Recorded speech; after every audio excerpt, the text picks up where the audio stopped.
Jack T. Chick, notorious for his Christian tracts and Crusader comics. The comic book publisher whose Christian tracts and comics have been condemned for their anti-Catholic views, their anti-gay views, and of course their attacks against feminism and inclusivity. And yet, the artwork from his comic, quality.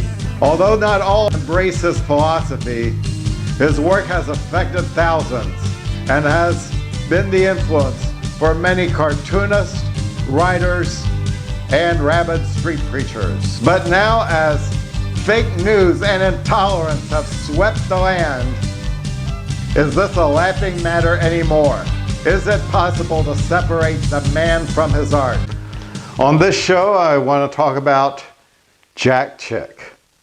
Jack Chick was a man who came out with a number of tracts back during the 60s and 70s that were used by the Jesus People group, fundamentalists, everybody had them. Here's his most popular one, This Was Your Life. This tract here concerns a man who dies, goes to hell, but not before being taken up with an angel and watching a big motion picture about his life that has everything he ever done. And at the end, he gets thrown in the pit of hell, and this book is supposed to convert you. And here's another one. This one's called The Executioner. And this one is about somebody who goes to prison for murder. He's judged, he is given the death penalty, he's got to be killed. But the mother comes and begs, no, don't kill my son. But the law says, someone has to die. Note, in Jack Chick's world, the law is not saying the person who committed the crime has to die. Somebody has to die. And guess what? In this tract, he's let free because his mother is executed for his sins. I mean, that would never happen in the real world. Give me a break. But he made millions of dollars making tracts like this, and then eventually he spread out and started producing a number of comic books, like this one, The Broken Cross, which is about witches over near Napa Valley. And then we have this one, The Gift. This one actually takes place near Redondo Beach, California. You can see the Redondo Beach Pier. And this one bears mentioning because it shows a black nurse giving a white drowning victim mouth-to-mouth resuscitation. And back during the early 70s, that was considered a big thing. And so this is one reason why people like me and others began to think of Jack Chick as maybe the more laid-back version of Christianity, or the more laid-back version of fundamentalism.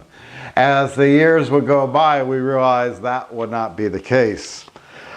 I wanted to meet Jack Chick. One of the first things I wanted to do, when I first moved to Southern California, I got in the car and took a little pilgrimage to Chino, California.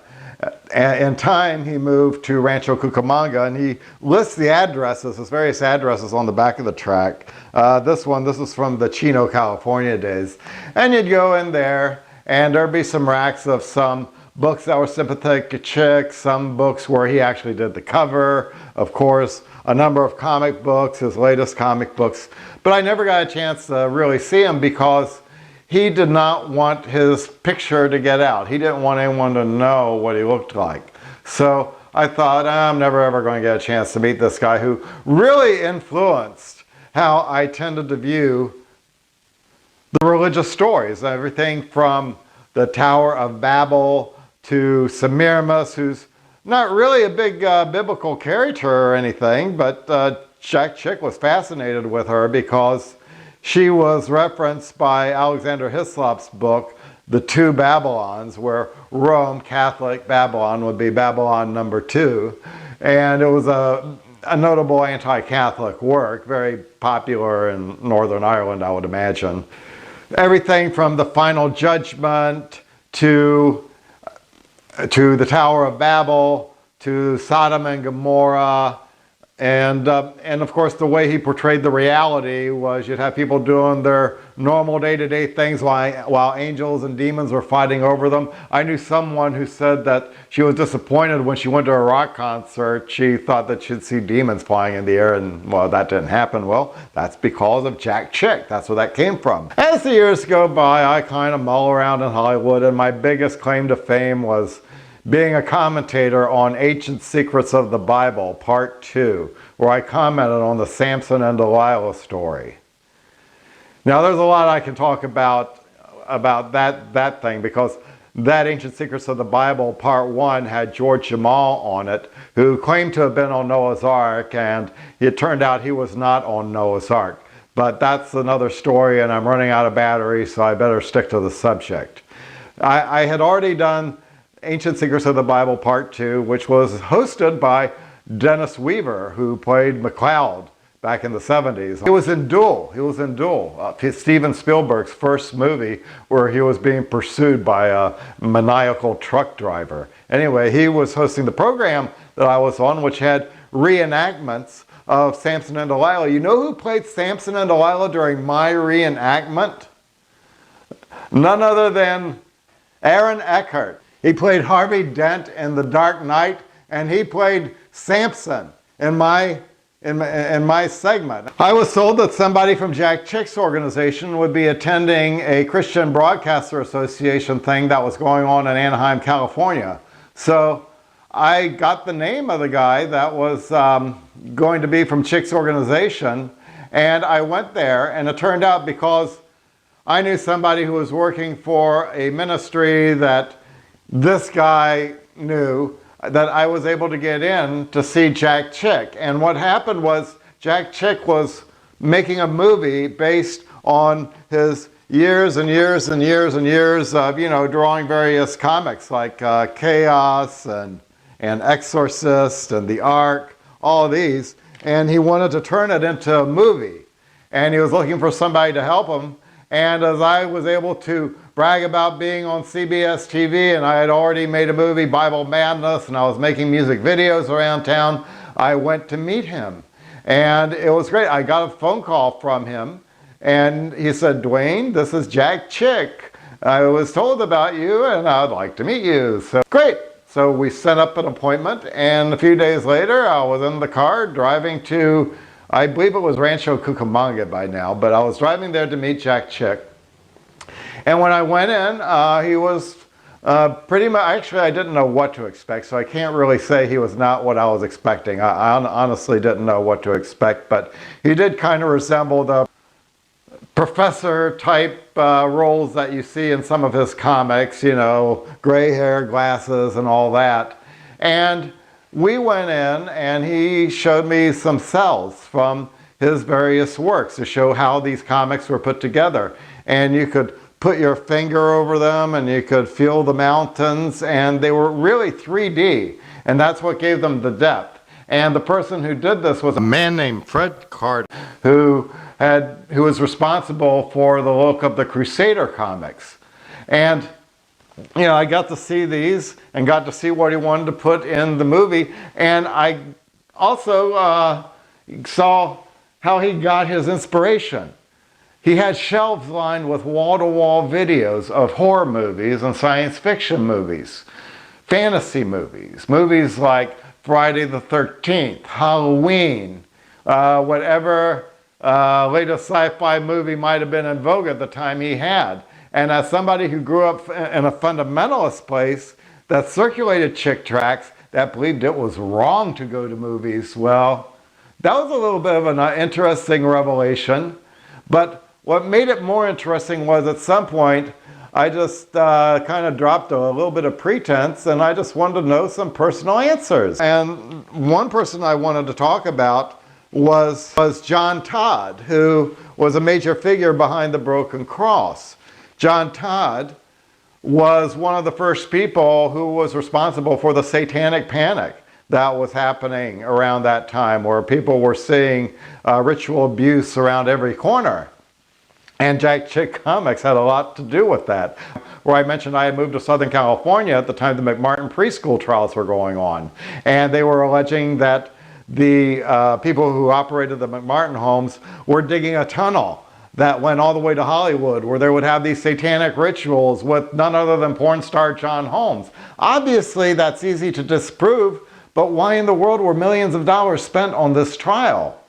It was a satanic panic, and people like Jack Chick and Geraldo Rivera bear some responsibility for that. But the last thing I cared about when I met him was holding him responsible. This was the man responsible for how I viewed theology and probably ultimately the world. And as we talked, he said he didn't know, what happened to John Todd, what turned him that way. He believed that John Todd was telling the truth about being involved with his satanic family, which included Barnabas Collins. No kidding. John Todd believed that he was descended from an actual Collins family that was the inspiration for Dark Shadows. And people bought it and people sent him money. John Todd was arrested for having sex with a minor. He went to prison. A short while after he got out of prison, John Todd died. But Jack Chick still kept pumping out his works even though he was considered to be a fraud. Well, I left, and ultimately I didn't get the job. Jeremiah Films got the job, and if I thought that that movie was going to be Jack Chick's swan song to conspiracy theories, boy was I wrong. I did go to the premiere of the movie, which was held in Ontario, in a little college town, and I didn't see Jack Chick there, but there was a big crowd. And he went into his anti-Catholic best. You saw pictures of the Pope being controlled by Satan and all that. I believe this was a public college that we were watching this movie in. But at the end of it, all I could do was just leave and just go, well, I certainly don't endorse what he writes about, but I can separate the man from the art and appreciate his art. As the internet became a part of our private lives, I had mentioned on a few message boards about my meeting with Chick, and then finally a man named Dan Rayburn got in contact with me, and he wanted to do an interview about it because he wanted to put it together in a zine called The Imp. And I agreed. After all, I didn't get the job, so I wasn't exactly bound by a confidentiality oath. The Imp came out, and I thought it was a very thorough look at the world of Jack Chick. And there's been other works that have come out that have looked at the world of Jack Chick. And there are some articles out there online that actually talk about my meeting with Jack Chick and what I've shared with you today. But there is a more important question that I must answer. And that is, at the time I was able to divorce the man from the art. All these years later, as fake news dominates our headline, am I still able to do that? In some ways, Jack Chick is grandfathered in. I mean, he does have some redeeming qualities, like remember when I mentioned about the black woman giving the white woman mouth-to-mouth resuscitation in the 70s in his comic book, The Gift? Well, okay, give him a thumbs up for that. But then in the later years, I remember walking into Chick's office and seeing tapes and books that went against gay rights. And this was very conspiratorial. He was alleging that there was a conspiracy of gay people out there trying to put AIDS in the blood supply. And this would be on books that would have pictures of Martin Luther King with the caption, "Not a part of my dream," when if you do your own research into this, you'll find that Martin Luther King did indeed endorse gay rights and civil rights for gays and for everyone, but not in Jack Chick world. And that caused me to wince a bit. And when I see how prevalent fake news is, I realize that I can't really give any artist who are like Jack Chick the kind of respect that I used to give to Jack Chick. The company has taken this stand where they're trying to unite all the races against gay people. And they have books that say things like Martin Luther King, this is not my dream. And if you do your research and dig into interviews, especially during his Playboy interviews, he does say that gay rights should be covered under civil rights. Jack Chick died but his organization is still active. So I would not give these out to anyone without a very long-winded conversation like the one I had with you today. So although it's interesting, in my movie Bible Madness, my characters are indeed handing out chick tracts. But one thing that I didn't mention was my own personal feelings about Jack Chick. And to do that, I think you have to go all the way back to this comic book, The Broken Cross. And this comic book is the one that relied very heavily on the speeches and writings of John Todd, who claimed to have been a member of the Illuminati, and he sacrificed humans to Satan, allegedly. He knew presidents, rock stars. Here's some sacrificing going on.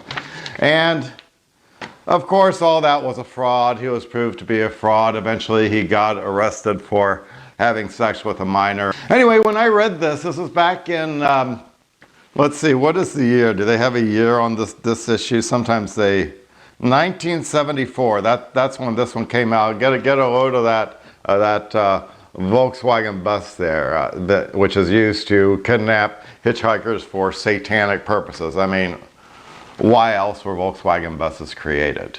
Anyway, when I read that, I thought, wow, witches are in control of this Northern California town. Glad I don't live in Northern California. And then I was at Trinity Christian Academy, and we were able to buy Jack Chick comic books at the bookstore, except for one particular comic called The Gay Blade, which was about homosexuality. Of course, Jack Chick regards that as a sin. And this book called The Gay Blade was actually kept under the counter. I've had people tell me that it was under the counter. How would you even know to ask? That's got to be really interesting to go in and try to get a copy of that. Hey, can I have a copy of what's under the counter? Can I get that Jack Chick tract that's under the counter? You can put it in a small paper bag for me, please. There were preachers like Jack Hyles and Lester Roloff who would come to Trinity, and they would preach about how Satan has us under attack, and specifically targeting Trinity Baptist Church in Jacksonville, Florida. And I remember that year Jack Hyles came to speak, and he said, there are people who want to bring your pastor down, and they are going to say things that are going to sound right. It's going to sound, yes, exactly like whatever it is that he did it. Don't believe them. That is a lie. Stay true to God. He's God's man. Don't question authority, blah, blah, blah, blah, blah. So when I heard this as an impressionable young teenager in the 70s, I'm thinking, you know, we ought to do something about this. And so, armed with Jack Chick's comic book, The Broken Cross, I got with a friend of mine and said, we need to see if we can find out where all the Satanists are who are targeting Trinity. So since Satanists love to do rituals out in the woods, that was going to be our first place to look. We were going to look in the woods behind Trinity Christian Academy. Now at the time, it was rumored that there was a swamp back there that had some contaminated water from the paper company. I don't know if that was true or not, but that's what we heard. But we went back and we were looking, and I was looking for things like, you know, Hail Satan carved in on the trees, or maybe some abandoned dresses or blood stains or whatever. But you know what's really interesting when I think about this? What would we have even done if we had come onto any kind of evidence of evil doing or Satan worship? What if we had actually seen anything? What in the world would we have done? Would we have gone and called the police? I don't think so. Our first stop would probably be the pastor or the various preachers there, and we would have told them what had happened. And then we would have done whatever they said. And if they would have said, well, just go off and pray, don't contact the police, this is a problem for God's people, then maybe we would have done that. Either way, our search for various satanic artifacts in the backwoods, thanks to Jack Chick's The Broken Cross, never paid off. But that didn't stop various documentaries being made about Satanism, and one of them that we watched did have Anton LaVey, the founder of the Church of Satan, on there. And one thing he said was, Satan stands for selfishness, rational selfishness. And when he said that, my friend, who had been hunting the Satanists with me, kind of gave us a surprise, like, huh? Like that. And that surprised them. Now, you might say, well, now, if the founder of the Church of Satan is praising the virtues of selfishness, wouldn't it be automatic that a Christian would go, oh, that is bad, that is bad, selfishness is bad? Why would the first reaction be, huh? I'll tell you why, because you know who was recommended at Trinity? Ayn Rand. Now, you never really saw an English teacher come up and say, okay, for your assignment, I want you to read The Fountainhead. No, that wouldn't happen. Ayn Rand was just treated as something that you discover. Like, oh, did you know that so-and-so, our study hall monitor, oh, he likes Ayn Rand. And then I saw Ayn Rand being interviewed on Tom Snyder, and she said that America should never have to sacrifice at all. And being a young Christian at the time, I thought sacrifice was where it was all at. And so when I mentioned that to my friend, he said, no, why should we have to sacrifice? And I started reading more and more of Ayn Rand's works and some other works that were very sympathetic to Ayn Rand at the time, like Robert Ringer's book, Restoring the American Dream, which espoused libertarianism. And of course, libertarianism is that compromise that suggests that, okay, you can have your civil liberties, you can have your individual rights, just don't tax us. And it seemed like a nice compromise, a way of maybe departing from fundamentalist doctrines without breaking free of politics, because ultimately it's a lot easier to come out as an atheist than it is to come out as a liberal. We would keep having these conversations about rational selfishness and all that, to the point where it became normal for us to talk about, well, it is our selfish interest. It's natural for people to be selfish. So this is already ingrained in our heads. So when we're watching this documentary where Anton LaVey talks about rational selfishness, why we're on the same sides as the Satanist. And that was why he kind of did a little gulp like that. And then somewhere around that time, there was a book that came out called The Narcissist Syndrome. And I read a little bit of that, and it pretty much espoused the same ideals that I'm saying, except I think this book was critical of it. The fact that we are becoming more and more self-centered as we go in society.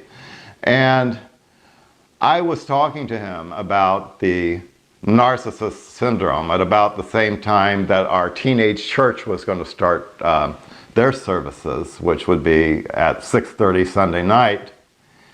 And while I'm talking about how most people are starting to believe that it's okay to be selfish, just don't hurt the other person, but there's nothing wrong with the profit motive or going to make money or make as much money as you want to, at that time we heard a voice say, hey, that sounds like a good idea to me. That was the wife of our youth director who said that. And as we sat down and I watched the services and I thought of a number of things like the Anton LaVey comment about rational selfishness and realizing that we were on the same side of Satan, I started to think, I wonder if all this devil hunting stuff, looking for devil worshippers, is just a big ruse. As long as we're out there looking for signs of ritual abuse, satanic abuse, we're not seeing the obvious that's right in front of our eyes. Years later, that would be proven true, as Bob Gray, the pastor of Trinity Baptist Church, would be arrested for molesting minors, over 30 years of molesting minors. Most of the cases would be thrown out because they already passed the point of statutes of limitations. All that time, we were out there looking for the evildoers and looking for Satan and all that. We needed to be looking in the church office where most of the molestations were taking place. But I look back, and even if I had taken my Super 8 camera at the time, video wasn't a quality method of recording at the time, but even, at the time it was the Super 8 cameras. Even if I would have taken my Super 8 camera and videotaped something, I would have been the one getting in trouble. When I moved to Southern California in the late 80s, early 90s, and the Martin preschool trial was going on, and that was where a number of people were being accused of ritual abuse to the point of actually being accused of digging tunnels that led from Manhattan Beach all the way to Hollywood. Go on Google, do the maps, and see how, try to figure out how you would do that without anyone catching on. But they would bring the kids all the way to Hollywood, where they would engage in satanic ritual abuse with John Holmes. Millions of dollars were spent on this. And you look at that, and especially there were a lot of conservatives playing it up too. A lot of conservatives played up the satanic abuse angle. And now all these years later, after that, we found out that the people who were doing the real abusing were probably the people who were leading the witch hunt on the first place. And I mean a literal witch hunt. They confused Satanists with witches. You know, when they think of witches, they're not thinking about the practitioners of the Wiccan religion. They're just thinking about anybody who worships or dances around anything that looks like a goat. You know, they don't care. But they were the ones pretty much covering up abuse and all this, you know, Satan worshiping stuff, digging out ritual abuse and all that. The more you chase phantoms, the more the real abusers get away. And what has real life taught us now? Dennis Hastert, Dennis Hastert, the Speaker of the House, was arrested for child molestation. Didn't serve a lot of time, but he was guilty of child molestation. We've got a president who's got all these abuse charges coming after him. And you don't need satanic ritual abuse rumors anymore. In fact, if anything, the satanic ritual abuse has taken a back seat to another conspiracy called the Deep State. And if you look back on conspiracy theories, most conspiracy theories are anti-Semitic in origin. Going back from the days of Martin Luther, when they would blame the Jews for mixing up with Satan and all that, and so there was a lot of persecution of the Jews then. And then as we moved on to the Hitler era, we have the Protocols of the Elder of Zion, which even Henry Ford, the man behind the car company, would put copies of Protocols of the Elders of Zion, which was basically a regurgitation of all the anti-Semitic tropes and conspiracy disinformation, maybe I should stop using the word conspiracy theories, was put in this book, and all Americans got to read it. When it came down to the satanic ritual abuse, people like John Todd pretty much just took what you saw at the Protocols of the Elders of Zion, replaced the Jews with Satanists. And so now we had to panic because of Satanism. And now that has been pretty much married with the deep state. So it's like, oh, we got Satanists working in the deep state. And the more we spend our time looking after the phantoms and the Satanists, the more the real people in corruption are getting away with it. And we're seeing it in front of our eyes. It's just insane what's happened. And nobody calls themselves a fundamentalist anymore. Fundamentalism now is a pejorative term. Bob Jones III gave up the right to call himself a fundamentalist when he said that we are going to be no longer using the term, we're going to call ourselves biblical preservationists. Yeah, that one caught on, didn't it? And getting back to the Ayn Rand thing, one thing that Ayn Rand liked to harp on was absolute morality. There's absolutes, there's absolute morality. Now, she's an atheist, although she doesn't use the word atheist. She just says, I do not acknowledge the existence of God. She didn't want to tie herself in with all the free thought groups. She just wanted to be kind of in her own little turf there. But she said she didn't acknowledge the existence of God. And because they accepted her, but, they didn't accept her atheism, but they did accept her politics. That's where I started to realize the truth. As long as you're politically in tune with them, they're going to embrace you. And as long as Donald Trump is in tune with them, and plans to pretty much give them everything they want, they're willing to make that deal with the devil. But Ayn Rand was a believer in absolute morality, that there are absolutes, that nothing is just made up. You can't make up everything on a whim. And of course, fundamentalists would say, Jesus is the absolute. And then once you give up Jesus, there are no more absolutes. Then you're just kind of wandering in the wind. And the reality is, the fundamentalists are the biggest practitioners of situational ethics I've ever seen. What was wrong 10 years ago is not necessarily too wrong now. In the 70s, you could be expelled from a Christian high school if you were caught going to movies. Not so much anymore. Today, you're more likely to be expelled if you're mother is an exotic dancer. That happened in California.